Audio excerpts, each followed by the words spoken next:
It's D-U-E-U tell. I see you by this point, you're reading my mind. It's time for football. We about to keep this thing moving. I'm about it, you're with it, let's do it. We gon' make this thing official, you heard me? If you're the best, then let's prove it. The goal is set to have a team become a unit, man. We about to keep this thing moving. I'm about it, you're with it, let's do it. We gon' make this thing official, you heard me? If you're the best, then let's prove it. The goal is set to have a team become a unit, yeah. D-U-E-U. And welcome to Football Game Plan's NFL All-32 show. I am Emery Hunt, the czar of the playbook. Be sure to follow me on all of my social media accounts, Twitter at FBallGamePlan, YouTube.com/FootballGamePlan. I'm also on Instagram at FootballGamePlan, all one word. And keep it locked on Game Plus Network as they have a ton more football content on this network. Great content by a lot of different people. Today, I'm going to be joined here in the first segment with Brandon Howard, friend of the show. Follow him on Twitter at bhoward_81. Does a great job for The Athletic. Has tremendous articles out there weekly, just pumping out great content and always provides some good analysis when he's on the show. So, Brandon, thank you again for taking time. Absolutely, man. Anytime. Listen, well, we're going to dive right into it in this segment. Before we get out of here, we're going to talk Ravens-Dolphins, the big game tonight, Thursday night, AFC battle. Every time these two teams play, it seems like Baltimore just finds a lot of points. So we'll break this down from Team A and Team B. So let's look at Baltimore first.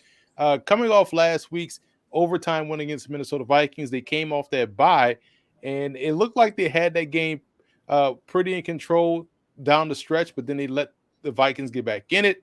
Mm-hmm. They actually had to come back from being down to the Vikings to fight back to take the lead.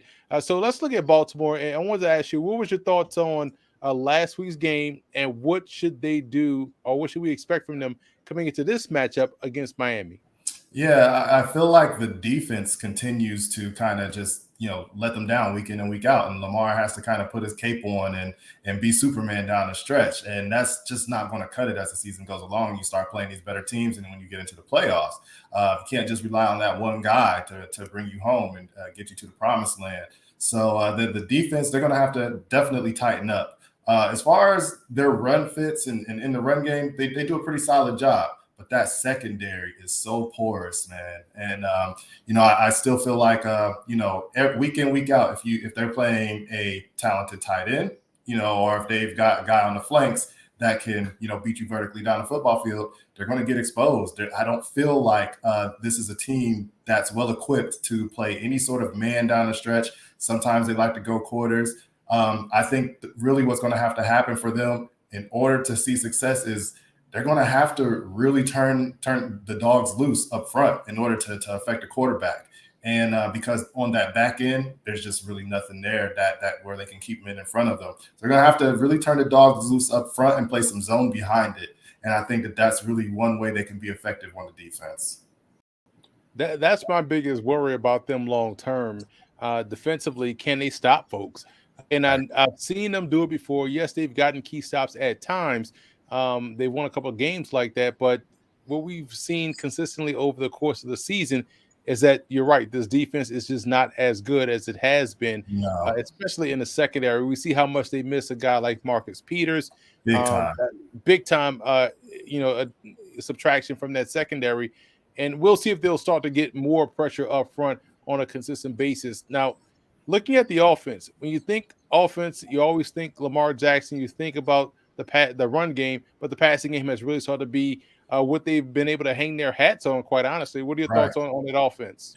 Oh, I mean, Lamar just continues to develop, and it's great to see. It's never been a matter of what he's not been able to do. It's been a matter of what he's been asked to do. And now, you're seeing basically shades of what he did at Louisville. There's really no difference there. So, Lamar is just going to continue to thrive and develop, and he's taking what the defense gives him, right? So, he's seeing, too high. He is patient, and he'll just methodically work, his way down the field, taking what's in front of him, what's there, taking what's available. And then if you bring that one safety down, okay, you get some single high looks, he'll take that vertical shot with Hollywood Brown. So I'm loving what we're seeing. And then also, teams are really overreacting to Andrews now. So you're seeing him bracketed, you're seeing him double covered, and then so that's opening up things for so many other people out there on the flanks. And what did we hear when Lamar Jackson first came into the league? Oh, well, he's only throwing over the middle. He can't throw outside. He's not going to throw outside the numbers. Looks pretty good doing it to me. So I really like what Lamar is doing so far. Definitely love the offense, the passing game, run game. Kind of worries me a little bit, but that passing game definitely can overcompensate for any lack of running ability that they're not getting from their tailbacks. We'll see if Le'Veon Bell can continue to pick it up moving forward. Moving on to Absolutely. the offense side of the field, whether it's Tua or Jacoby Brissett, what's the state of the quarterback position, and can they do enough in this game to upset Baltimore? You know what? Unpopular opinion. I think they can. And the reason I say that is when you look at Mike Gesicki and what he was able to do last week, I think they kind of carry that over into this game.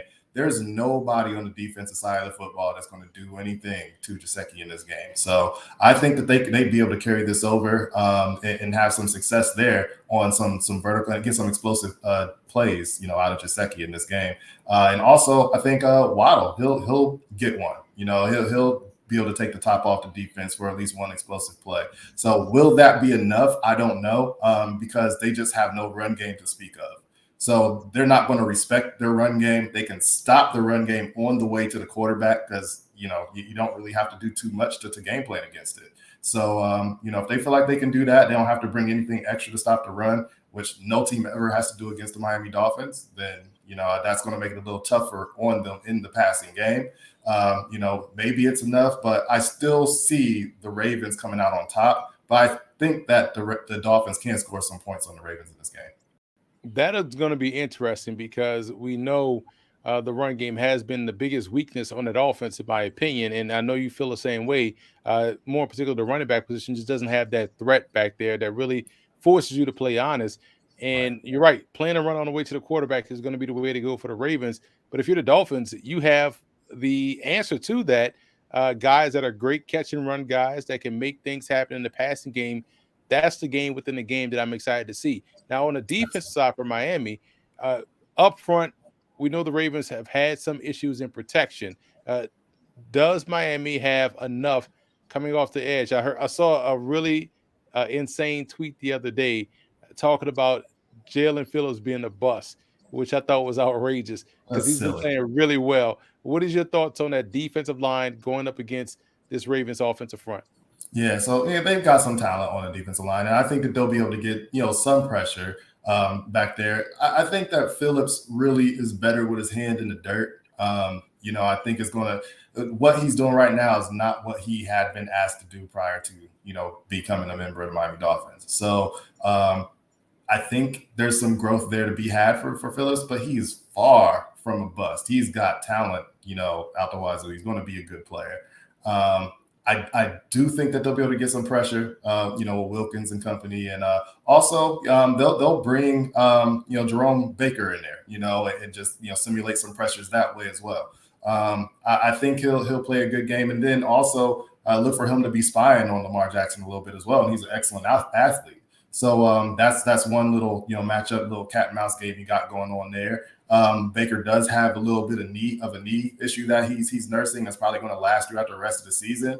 But I think he will play well in this game despite that. So they will be able to kind of keep it close. I think this defense will, but I don't think that they'll be able to do enough to prevent the Ravens from scoring enough points to get the win in this one.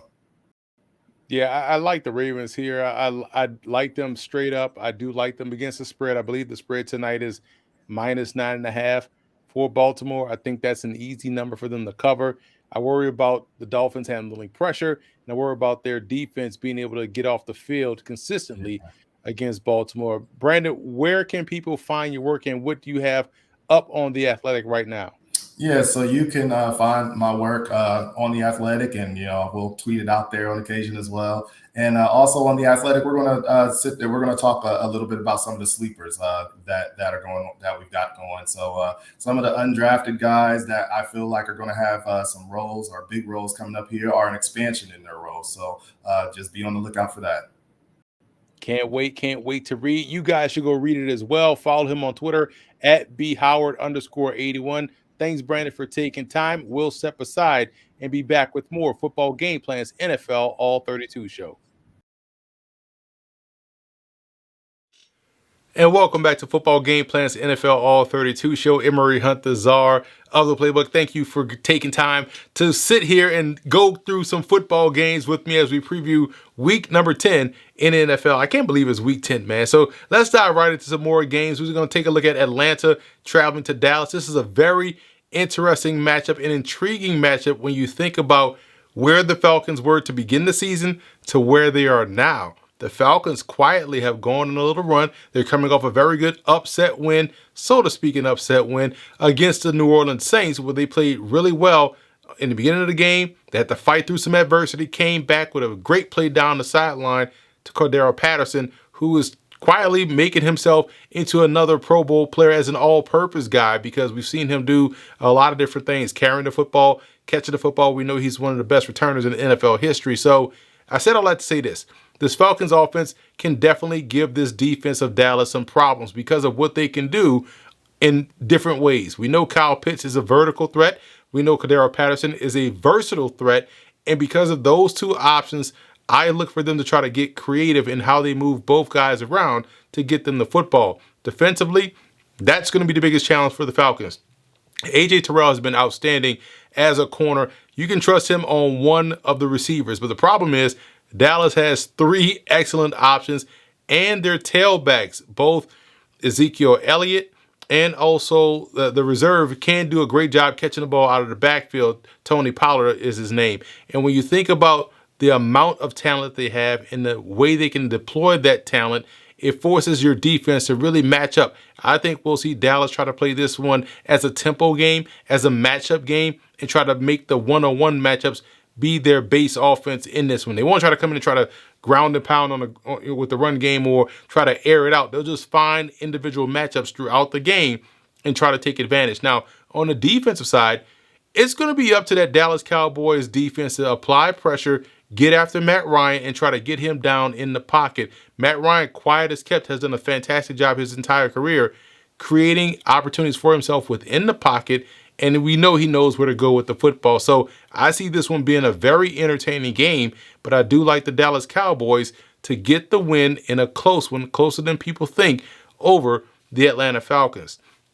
Now let's go to Tennessee, where the New Orleans Saints travel to take on the Titans. And this is going to be a fascinating game because New Orleans, to me, have some question marks at quarterback. And we saw last week how much they missed Jameis Winston. And this is the reason why. Winston, through all his faults that people may throw out there, the one thing you can't say about Jameis Winston is him being afraid of pressure. And if you're not afraid of pressure, you're already one of the best quarterbacks in the game. And that's why he tends to have so much success out there. All you saw last weekend was an offense without Jameis Winston and a quarterback inserted that had issues versus pressure. Throughout that game, even when they came back, you never really had full confidence in Trevor Siemian in making the play. I think that's going to be an issue for the Saints. So in order to not let that be the issue, what they have to do is take the ball out of Trevor Siemian's hands. Yes, there were drops out there on the perimeter, but there were drops when James was out there at quarterback. What I'm saying is they're going to have to make sure they run the football, and they're going to have to run it really well. So I expect a heavy dose of both Mark Ingram as well as Alvin Kamara in the run game to take some of that pressure off Trevor Siemian. You want to shrink the ball game for him and allow him to operate off play action. For Tennessee, we saw them do a solid job against the Los Angeles Rams last weekend, and it was great because they showed you they can win without Derrick Henry, but they also showed you they can win a game with their defense. I thought their defense was the biggest story in that ball game, more so than whoever was starting at tailback. We know Adrian Peterson was out there, but it really was a defense of Tennessee that really got them the points, got them in position to win that game, in which they ultimately did because the pressure was able to pick up. That right there scares me if you are a Saints fan, because we just talked about pressure versus Trevor Siemian. I think Tennessee is able to get pressure on Siemian and force him into some errant throws, get them off the field. That offense will look out of sync. I like Tennessee to go ahead on and get the win. One more game we'll take a look at before we take a break on the other side, and that's the Browns taking on the Patriots. And here's the thing about this matchup. People will look at this as Mac Jones versus Baker Mayfield. It's going to be Baker Mayfield versus that Patriots defense that does a great job of playing matchup across the board. And it's going to be Mac Jones versus that defensive line of Cleveland. They are versatile. They're athletic. They are also athletic at the second level. To me, this is not a good matchup for Mac Jones, the rookie. So we're going to learn a lot about him. He's been doing a good job of just driving the bus with that offense. He hasn't been doing dynamic things. I know the numbers people may look at the numbers and say he's doing dynamic things on offense, but that's not the case. He's really playing safe, which is good for a rookie. But he's going to be challenged in this ball game by that Browns defense that can apply pressure. They can man up on the corners and do a great job of not missing an opportunity to turn the ball over. So when you have all of those things colliding at once on the field, it makes it tough for a rookie to go in there and try to win. Now, on the flip side, if you're Mac Jones, if you can just not turn the ball over and play safe like he's been playing all season, even though he's going to be challenged by this Browns defense, that defense of New England could find itself finding a place in the backfield of the Cleveland Browns. There won't be a Nick Chubb, possibly. We know we won't see Kareem Hunt. So that means Baker Mayfield's going to have to make plays with his arm. And that's not the game the Browns want to play, but it's a game that Bill Belichick would want the Browns to play. If Chubb is not out there and they can't run the football, that plays in the hands of New England. However, I do think the more talented team will win. And right now, in my opinion, that is the Cleveland Browns. They may win by 3, they may win by 4, but all you need to be is 1 point better than your opponent. I think the Browns can do that going into New England and stealing one against the Patriots. We'll take another quick break and be back with more Football Game Plan's NFL All-32 show here on the Game Plus Network. And welcome back to Football Game Plan's NFL All-32 show. Emery Hunt, the czar of the playbook. Thank you guys for sticking with us tonight as we get ready for Week 10 in the NFL season. Follow me on social media at FBall Game Plan on Twitter, Football Game Plan on Instagram, youtube.com/Football Game Plan on YouTube. I promise I'll get my podcast back up and running again. So just in case you want to bookmark it, soundcloud.com/FBGP podcast. We can find all of our football game podcasts, as well as wherever you get your streaming or your podcasts on the different platforms and things of that nature. So let's get back to some more games. And here's an interesting one. The Buffalo Bills taking on the New York Jets. This is going to be a fascinating game. The Bills are coming off one of their worst losses in quite some time to Jacksonville. They lost 9-6. It wasn't the fact that they lost to Jacksonville. It was the fact that they only scored 6 points. And Josh Allen, the quarterback, didn't look good in that game all throughout. He was inconsistent. He turned the ball over, took some ill-advised sacks, held the ball too long, just looked like a rookie. And that's not the Josh Allen we saw last year. That's not even the Josh Allen we saw in 2019. He will have to play much better for this offense. This is a football team that's a playoff team, but he has to play like it consistently. He has had, quite honestly, an up and down season. We know he's much better than that. There's so many weapons out there on the field. And on defense, we know they have the ability to really shut down an opponent. That's why, despite Josh Allen's struggles and ups and downs in that game against Jacksonville, that's why the Jags only scored 9 points. That Bills defense is phenomenal. So that defense is playoff ready, and I think they're going to do a good job in this game against the Jets. Now, moving on to the Jets, they announced that Mike White will start at quarterback, but the Jets do have the luxury now of allowing Zach Wilson to get back to full strength. Mike White was playing okay. Josh Johnson was playing better than Mike White, quite honestly. So they have some depth back there behind Zach Wilson, so they're fine right now. I think they're in a good space. And their offense looks to be in a good space too. They're much more effective with Mike White. We saw them go up and down the field on the Colts last week with Josh Johnson. So at least they know they can get at least some continuity on offense or some sort of stability there while their defense can get adjusted, get rested, get acclimated, and go back out there and make some plays. So this will be an interesting game from that perspective. How much continuity matters for the Jets offense with Mike White starting under center for the second consecutive week, and how much does it matter for their defense that Josh Allen is fighting through some inconsistency. we could see a Jets football team come out and play inspired. However, this is still a really good defensive football team in Buffalo. And I have to be completely honest. Going back to the Bengals game, Mike White probably should have thrown 4 interceptions. He should have had 3 interceptions in his brief stint against the Colts. So I do think we'll see this Bills defense turn the ball over and get after Mike White. I like Buffalo to get back on a winning track and knock out Gang Green. One more game that is intriguing to me is Philadelphia taking on the Denver Broncos. Philadelphia had an opportunity to win the game. And as much as Philly fans and some in the Philly media want to knock Jalen Hurts, Hurts gave his defense the football with a tie score with 6.5 minutes left. If the Eagles defense got to stop Hurts with the way he played in that second half, especially on that touchdown drive to tie the game, you had all the confidence in the world that he was going to go out there and also drive them down for the winning points. So to me, it's not about Jalen Hurts right now. It's about that Eagles defense not being able to get pressure, not being able to get stops, barely turning the ball over. The defense has to play much better. Quarterbacks are completing 80% of their passes on the season against the Eagles defense. So that is unheard of. So on the offensive side, I like what I'm seeing from Nick Sirianni the last couple of weeks. He's starting to realize the run game can work for this offensive line.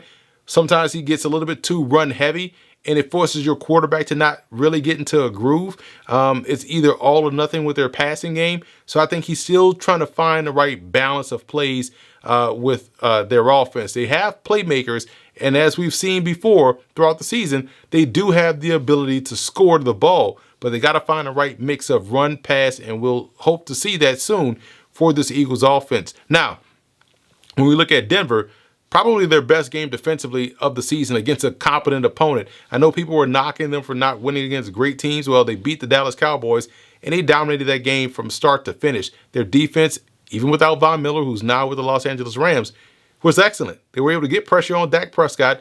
The back end was able to smother those wide receivers. Yes, they'll be without Patrick Surtain for an extended time because he was injured.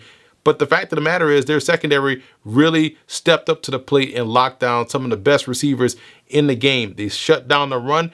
If they can have that encore effort every week on defense, this team can definitely go far. We know it's an inconsistent AFC West right now. It's still up in the air. The Broncos still find themselves in contention. So we'll see how things play out and how it moves forward. However, I do think the Eagles are due. I feel like teams like Philadelphia will find ways to find wins. They're second place right now in the NFC East. They're trying to keep it that way. The Giants closed the gap with their win last week against the Raiders. I think the Eagles go out to Mile High, get the win, and knock out the Denver Broncos. So that's the game that is intriguing to me along with the other ones. I will say keep an eye on those 2 games. But that's it for this week's edition of Football Game Plan's NFL All-32 show. We're up against the clock.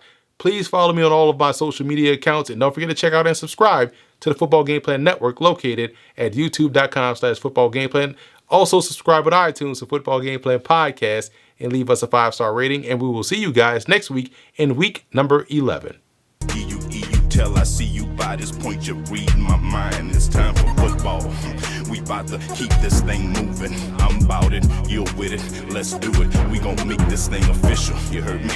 If you're the best, then let's prove it. The goal is set to have a team become a unit. Man, we about to keep this thing moving. I'm about it, you're with it. Let's do it. We gon' make this thing official. You heard me? If you're the best, then let's prove it. The goal is set to have a team become a unit. Yeah.